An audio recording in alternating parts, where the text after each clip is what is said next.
Welcome to IML Presents Women in Entrepreneurship.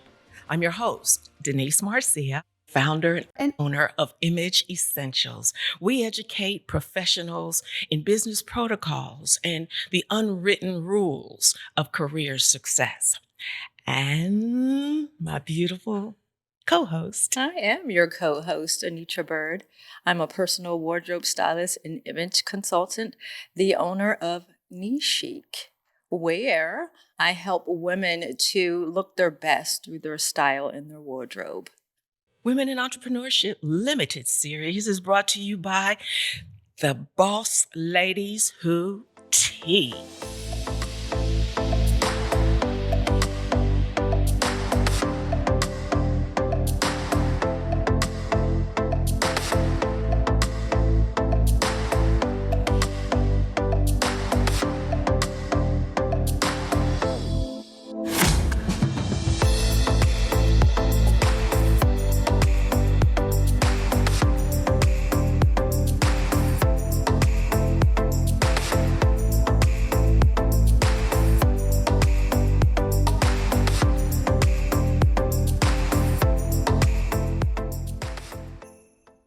And so I'm so excited to be here because we have a young lady here, an entrepreneur, who is about to let us have it because of what she is and what she does. And we're going to dive into who she is, what she does, and how she does it. Angela Lightfoot. Hello, ladies. Hi, so my good to be darling. here with you. Beautiful. Hello. Yes, you're so gorgeous. That smile. I know it. Y'all It are is so a smile. So warm and infectious. Yeah. You are sweet. Thank you. I love it. Let me start with your upbringing. Okay. Okay, let's talk about that. I met your mom and your dad, and I'm so in love with them both. They love you too. Both Thank of you. y'all. They do. They do. But I know that your purpose began in your upbringing. It always does. Of course. So talk to us about Absolutely. So I always joke with people, and it's a family joke, that we come from a family of teachers, preachers, and entrepreneurs. That's it, right? That's who we are. That's the core of just who we are. So growing up, my grandfather owned a sub shop up in Delaware. All the family came by and, enjoyed all that. My mother started off with doing wedding dresses. She made all my prom dresses.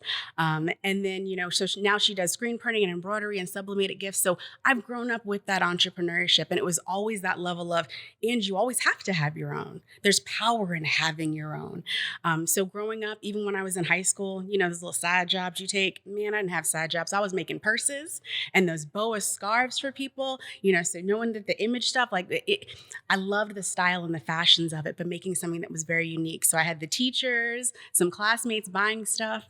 When I got to college, of course, people being away from home, especially those boys, and they needed their pants hemmed or need a button sewn on. So they called me. And then, of course, trailing through college and everything like that, I found myself, always having a little bit of something. My family also specializes in skincare and knowing the healthy things used for our face. That's all natural. So I started my own skincare line at one point in time and loved that. But the demand just never felt like it was me. Right? I couldn't connect to okay, I love the skincare and it's great, but the demand was just a little too much for me. And I'm like, the people that were coming in to get this skincare, we'd sit there and talk for an hour about what was going on in their life, where they needed some help. Maybe they needed some prayer. It was always something. So it just kind of, the evolution of the way it went has now got me working so much in my purpose. I'm doing what I know God has designed me to do, which is coaching people spiritually, as well as on the mental health side, because I've got a degree in psychology, got a master's in higher ed with leadership for student success. So there's that level of bringing it all together that it's really just turned into this. So coming back to the fact that I'm a deacon at my church, not quite a preacher, but I'm a deacon, right? Teacher, the fact that I've always taught, I did teach at Bright Point Community College for a little while as well. And now, of course, entrepreneurship with my business, Miss Angela Coaches, as well as with my association with Miss Rita Ricks. Wow. So it is just. You're amazing. Yeah, thank you. Oh, thank you. That's the thing about we as women. We always have so many different areas that we start with, but where do we land? Right. And you landed in health, mental health. Yes, mental health. Everything. Higher education. You have that higher education and the spiritual counseling. Yeah. So I really want to dive into that, but Go ahead. I mean, well, the mental health aspect Yeah. of it, because you said you have a degree in psychology. Mm-hmm. I do as well. Mm-hmm. So, but it's just so important to have your mental health in check It's and to have everything. great resources. Everything. Because it's, it's just more prevalent nowadays. Mm-hmm. Back in the day with my mom and generations before her, if you had things going on mentally, people be like, nothing wrong with you, or just, get it together, or they just put the person in the back room or something and be like, be dismissive of it. Absolutely. But now we're speaking on it more and more. And we as women, because we have so much going on, we do talk about, okay, we need that self-care. Have to. We do. And I don't want to bring this up, but it was on the news recently. A young lady from my area, you guys probably saw it on the news. Her name was Tasha. She went missing for a few days. But they did find her. I think it was last night. She went missing for like 2 days. So we know her. Yeah. But I'm like, what was going on with her that she shut off communications. She shut off her phone, her husband's phone, her children's phone. And she just went wherever she went. So immediately I was talking to my mom. I'm like, something's going on. She needs a break. I hope now that they found her, that she will get the help that she needs. Absolutely. I was like, something's going on. Yeah. So I want you to talk about the importance of mental health. Absolutely. And then we'll just continue to chat about. So for me, mental health really is everything, right? We take so much pride in the way we look. We take so much pride in trying all these nutritional vitamins and all these things. But at the end of the day, what's going on right here will help you or hurt you from doing everything else in your life, right? So when I think of mental health, especially in the Black women community, we're used to stress. Shoot, stress is just strapped on our back to begin with at birth is sometimes what it feels like. But then recognizing how we as Black women, as women, just sometimes need that extra level of care. And like you said, it's people noticing it around us, right? Do they notice when things change? When you notice something happens with a friend, be that good girlfriend, be like, hey, what's going on? Because sometimes people just need to vent. Sometimes it could be something a lot deeper. I work with folks that have mild diagnosis, so stress, anxiety, a little bit of depression, we call it mild depression, ADHD, PTSD, all of those, but on the mild side, because of course there's a difference between a therapist and a mental health wellness coach. A little bit different. So I'm dealing with those that they're carrying some of this baggage already with them. It's a part of who they are. But they're still trying to scale. They're still trying to get success. They're still trying to achieve goals. Sometimes it's just the goal of getting up out of the bed, getting the kids off to school, and then either going to work or going back home and being good and comfortable with it, being good and comfortable with themselves. So when we take the moment of looking at our mental health and what it means to us, we need to be taking it seriously, because a good day can turn into a bad day real fast when your mental health is not together. Yeah. Wow, that's wonderful. I want to ask you another question, but I also want to piggyback on what you just said. How do we know that we need a professional or somebody to assist us in our whatever that little hurdle is? Yeah. For some, I would say it's recognizing when you can look up and you're like, how did I get in this hole in the first place? Sometimes we don't even know that we need it because things are just happening. Like you said, we're just going through the motions. We're doing our normal day-to-day things. And all of a sudden we look up and it's like, we don't know where we are. We don't know how we got there. And we know we need some help. I'm big on, of course, I know prayer does things. Prayer can move mountains, but prayer can also bring you in the right hands of the right person that's going to be able to help you get yourself out of there. Agreed. So recognizing it is, being able to take those moments and do a self-evaluation. I love this thing called the Wheel of Life. We've all seen it where it's got career, finances, your faith, all that on there. Look at that kind of on a weekly basis, monthly basis, especially if you're struggling, so that you can really pinpoint, okay, what area am I struggling in? Because it might be your fact that your faith is a little low. And I'll tell you, when my faith is low, everything's low, right? Everything starts to fail. But maybe it's your finances that are really struggling. And when that starts to pull on you, it does affect all the rest of your life too. So doing an evaluation, even if you're not sure, go get some help. Go ask. Go get some of the right questions. Go online and say, okay, what are some signs of depression? let me know what it really is. Because I'll tell you, in women, some of the signs of depression are going to be a little different than men, just like heart attacks in women, right? We show it differently. Yes. And as Black women, I'm just going to say we show it very differently. So it's recognizing just those little small things and just taking the risk to say, hey, maybe we could all use somebody to talk to. Absolutely. At the end of the day. Mm-hmm. So, yeah. And to help you. What if, someone, you have a loved one who, they're going through things. Mm-hmm. You can recognize it. They don't, mm-hmm. or they don't want the help. Mm-hmm. So I will tell you that that's sometimes a very difficult thing because, like you said before, the stigma that is on mental health, right? Especially even the stigma in the church with mental health, right? That it can be such a thing where it's like nobody wants to say, I've got a problem. Right? So it's a way you can sometimes address them. Maybe it's saying, hey, I'll go to counseling with you. Hey, I found this information. If they're struggling with suicide, you give them the phone number. You put it in their phone. We have it on our refrigerator, right? No one in our family at the moment that I know of is suffering from anything, but it is on my refrigerator. And it will always be there. It's always in my post. Every so many months, I remind people of the number and what to do. So for that, when it comes to somebody that you care about, first, I'm going to tell you to pray about it because that's where I always start. Right. But the next part is really just let them know, I'm here with you. You don't have to do this alone, right? Just kind of help guide them, but then also just provide them with the resources. Yeah. What are some of those resources? So some of those resources could be like NAMI, NAMI.org. Of course, you can contact me, of course, being the coach, because there's the things where I can do those assessments where it's really like, okay, what's going on? Talk to me. And it's either if I cannot help, because like I said, not the therapist, but if it's something where it's really deep, then I'm going to help you find the right therapist. That's something that I love doing to make sure I'm like, hey, if coaching is not what you need and you need a therapist, let's get you that therapist. But if coaching is what you need, then I'm there for them 100%. That's cool. Yeah. That's very cool. So you have a pool of therapists? I do. You do? It is. I will tell you, as a result of the pandemic, though, that pool has gotten smaller and smaller. The wait list for a lot of the therapists that I work closely with is pretty long, which I think is on one side, the fact that I love what I do in being a mental health coach and a spiritual coach, I can help hold you over until you get to them. And that's what I've done for quite a few folks. Let's work together until they become available, because right now you just need someone to talk to. You need to vent. You need to get this off your chest, or you just need to get it off your chest and someone to help you create a plan of what to do next. Yeah. That's so powerful. Ms. Angela Lightfoot, she is a mental health counselor and life coach. Ooh, we all need her in our lives. I'm just saying. Okay, so we got that piece. Thanks so very much for saying that, Anetra. I want to ask, I got your information off of LinkedIn, which is fabulous. You need to get it. But I have a couple questions. Yes, ma'am. Okay, so talk to us a little bit about dreaming in the present. You mentioned how you help your clients learn how to dream in the present. Right. Talk to us. So for me, it's the fact that we can't change anything from our past, correct? It's back there. We can start setting some things for our future, but sometimes, we always tell God what you want to do and let him laugh at you.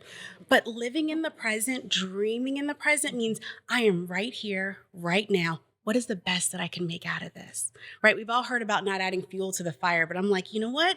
Let's pull that so far away that you are literally like, what is the best that can happen and how can I make it happen? Rita and I have this wonderful thing of saying that God and I are co-creators of this life, right? So I've got my part, but God's got his part. And if I can just stay in the present, I'm not worried about yesterday, not really worried about what's going to happen in the future because I know God's got me. So what's the best that I can make out of this situation? And when you have the moment to just kind of sit back and think, I'm going to dream about this just a little bit. Where can my imagination actually take me so you can turn it into manifestation so that you can actually start making great things happen? We know what it's like when we dread to get into something and to do something, and then we go do it, and it's horrible. Imagine if you change that. Dreamed about the best thing that could happen, how wonderful it's going to be, how you're going to approach it, how you're going to handle yourself, how you're going to respond instead of react. And then you're able to just dream in the present. I'm all about right here. Can't do anything about the rest. What can I do, and how far can I go right here today? And that would be in any part of your life. Absolutely. Say your career, or handling the family, Absolutely. Or wanting to be married. Yeah, going on a good date, hanging out with your girlfriend, starting a new business as an entrepreneur. Yes. Right? If something in you sparks something, I always feel like God has given us a purpose. We help him create the plan. Right? And we put that together, and whatever we put out for it, it's like, okay, I'm going to do this, and I'm going to do it with everything I've got because I'm right here in the present, and I can see myself and dream that I'm doing it. So why don't I just go ahead and do it? You know? So how do you get your clients to be more in in the present, not in the past, and not look towards the future? Because a lot of people have issues with their past, or just consumed about what's going to happen in the future. How do you get them to be focused on the here and now? So when we're actually working together in our sessions, I'm very quick to, if I start hearing them talk about, well, this used to, I'm real quick to say, wait, we can't do anything about that. Right now, there are moments, do not get me wrong, with having the mental health background, I know there's sometimes like, okay, maybe we do need to explore your past to figure out why you're so stuck right now. Because that's what it is. We build up these boundaries and these walls around us because of what happened back then. And then it makes it so that living in the present maybe kind of expands a little bit. I'm like, no, I need you to bring that focus in a little bit more. So I'm quick to, I call it course correct. We're going to course correct this thing. And sometimes I have to do it over and over and over again until they're finally like, you know what, I really am kind of either just complaining. I really am just harboring on the bad stuff. I really am just welcoming this negativity back into my life and into this moment. I understand tears are going to come. I always say, if we can get some tears in the first 5 minutes, we really had a bit of a breakthrough. Yeah, right. Absolutely. But it's staying, it's literally just pulling them back. And after a while, it starts to become such a habit that it's like, I now just purposefully live right here in the present. I know stuff's going to happen later. I know some stuff that I probably didn't love happened yesterday. Okay, it's over. Now I'm in today. How can I make today a little bit better? How can I just live in the present? And I pull my clients right along with me. Yeah. So cool. Yeah. I love that. I'm going to turn it to you. How do you prepare? What is your pre-performance ritual for a client? Okay. You know that someone is coming in. Yeah.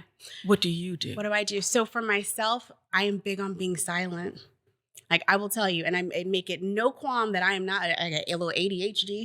I carry a little bit of anxiety. I carry a little bit of stress myself too. And because of some past traumas, a little PTSD. So I know what I'm going into. I already got some of it myself, right? So for me, it's taking a moment to just be silent.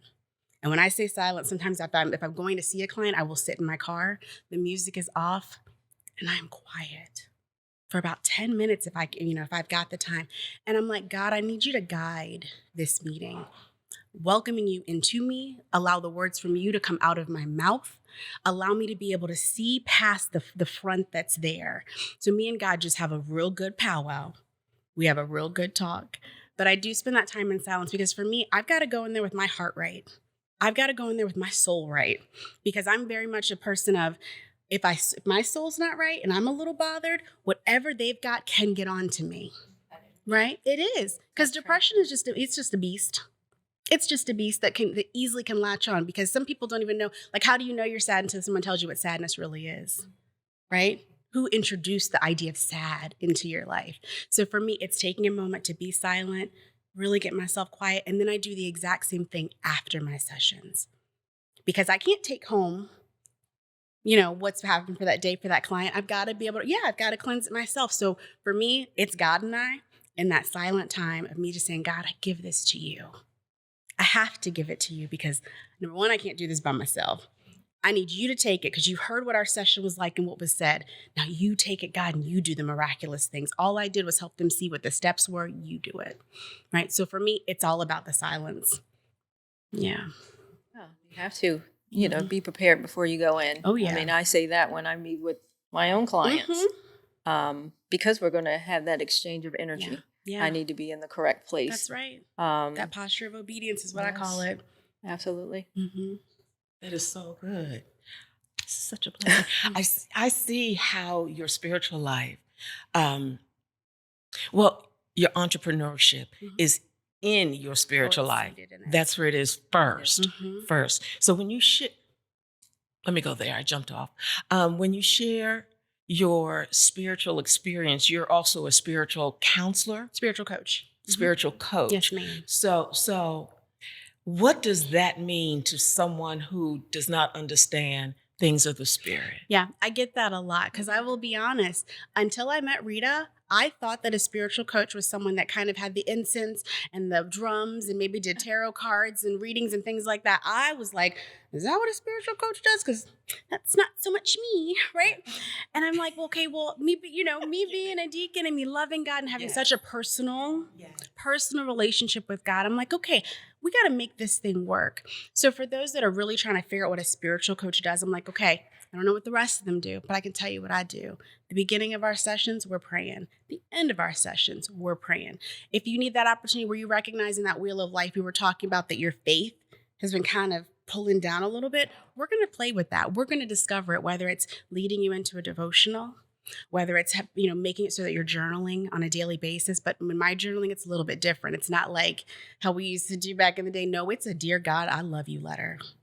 I need you to fall back in love with God. I need you to know who he is. I had some clients that have never known their faith, never known, who God is and what Jesus has done for them. So it's introducing them to it very slowly, very gently, but also with a level of excitement. Because we know how some folks can be and will beat you over the head with the Bible. And I'm like, no, I'd rather it be your pillow. I'd much rather you be so connected and so in love with it that you see yourself in it. You see your growth in it. So I want people to see themselves between those pages.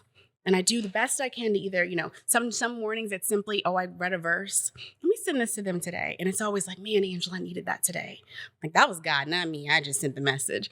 But it's really making people just connect to what spirit really means to them, right? And I do understand there's some folks that are like, oh, well, the universe did this. And I'm like, that's fine. God created the universe, so you can have the universe all you want to. And I'm still right there with you. Because there's some people that their faith is just not there yet. But I am so encouraged. I'm so encouraged to help them in that area.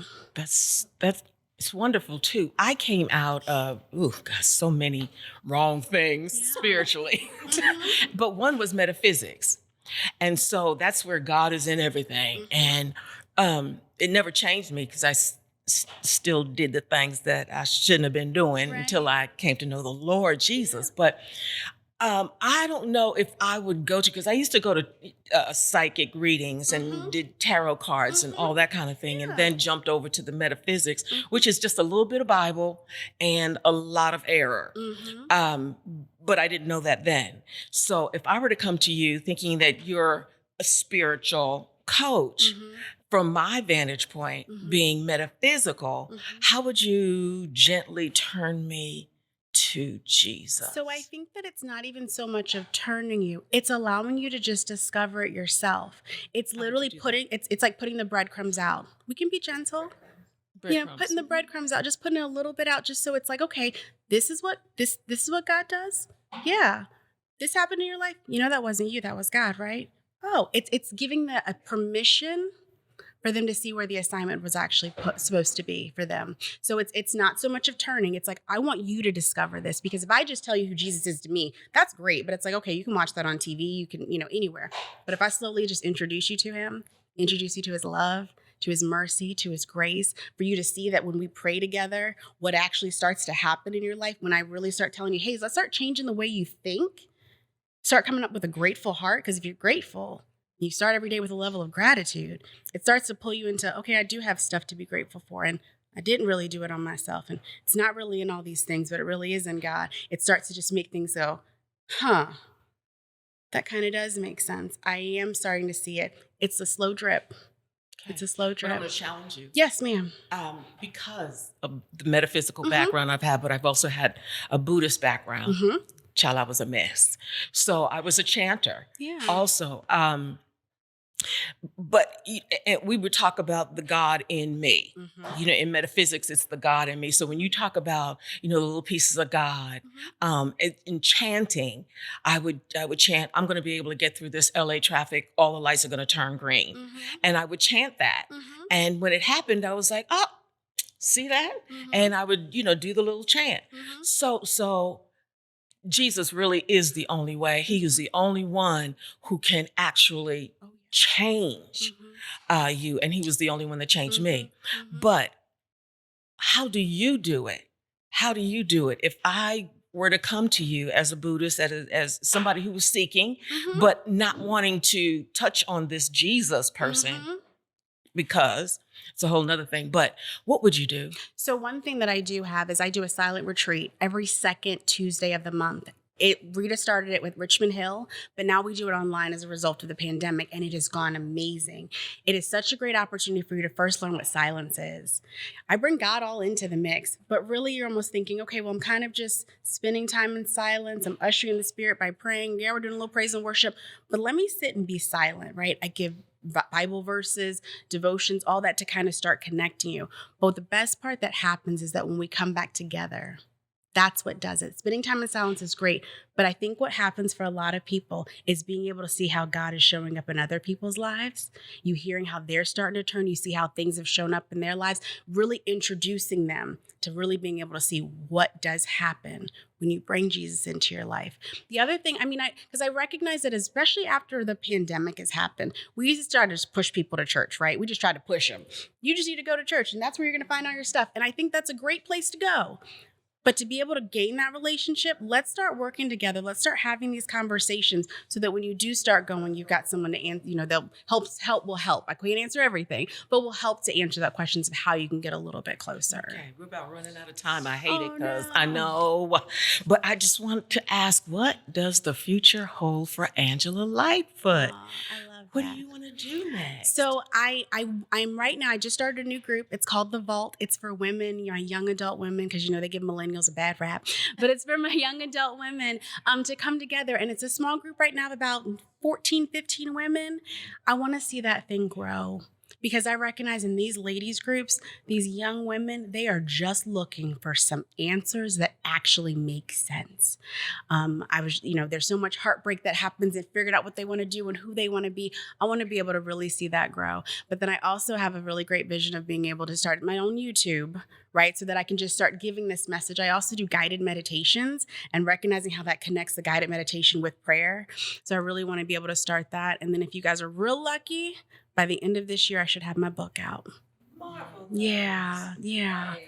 Good work. Yeah, God willing. You got to. Have you started? I have started. Okay. So as a result of the pandemic, I recognize with a lot of my parents that have young children couldn't really understand what the parents were going through, mild depression, anxiety, and the kids are seeing it and they're like, why doesn't mommy want to hug me anymore?